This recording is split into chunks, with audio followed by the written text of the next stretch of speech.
وہ بخاری مسلم میں حدیث ہے نا، نبی علیہ السلام رات کے اندھیرے میں ایک عورت سے کافی دیر تک مسجد نبوی میں گفتگو کرتے رہے، حالانکہ حضور اعتکاف بیٹھے ہوئے تھے۔ پھر اس عورت کے ساتھ مسجد سے باہر نکلے اور اس عورت کو گھر چھوڑ کر واپس آئے۔ راستے میں آپ نے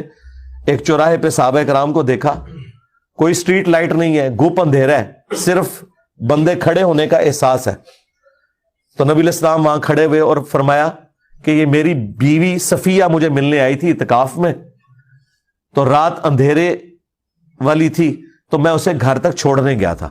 اس سے ثابت ہوا کہ اعتکاف میں آپ ضرورت کے تحت باہر نکل سکتے ہیں۔ اس حدیث کو بیان کرنے کے اندر مرزا نے کئی طرح کے جھوٹ بولے ہیں۔ اس حدیث کے اندر یہ الفاظ بالکل نہیں ہے کہ رسول اللہ صلی اللہ علیہ وسلم حضرت صفیہ کو چھوڑنے کے لیے مسجد سے باہر نکلے ہوں اور پھر انہیں گھر تک جو ہے وہ چھوڑ کر آئے ہوں، بلکہ اس حدیث کے اندر یہ الفاظ ہیں حتیٰ اذا بلغت باب المسجد، حتیٰ کہ حضرت صفیہ جب مسجد کے دروازے کے قریب پہنچی، حضرت ام سلمہ رضی اللہ تعالی عنہ کے گھر کے دروازے کے پاس، تو وہاں پر دو انصاری صحابی جو ہے وہ گزرے۔ انہوں نے رسول اللہ صلی اللہ علیہ وسلم کو سلام کیا تو نبی کریم صلی اللہ علیہ وسلم نے وہیں مسجد میں کھڑے ہو کر فرمایا کہ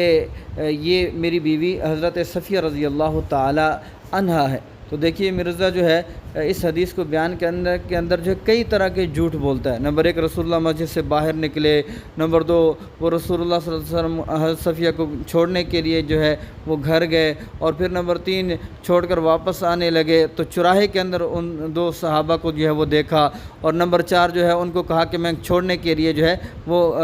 گھر گیا تھا، یعنی حضرت صفیہ رضی اللہ تعالی عنہ کو۔ تو دیکھیے حدیث مبارکہ کو بیان کرنے کے اندر کتنی باتیں جو ہے وہ اپنی طرف سے یہ شامل کر رہا ہے، اور کتنے جھوٹ اور کتنی کہانی جو ہے اپنی طرف سے بنا رہا ہے،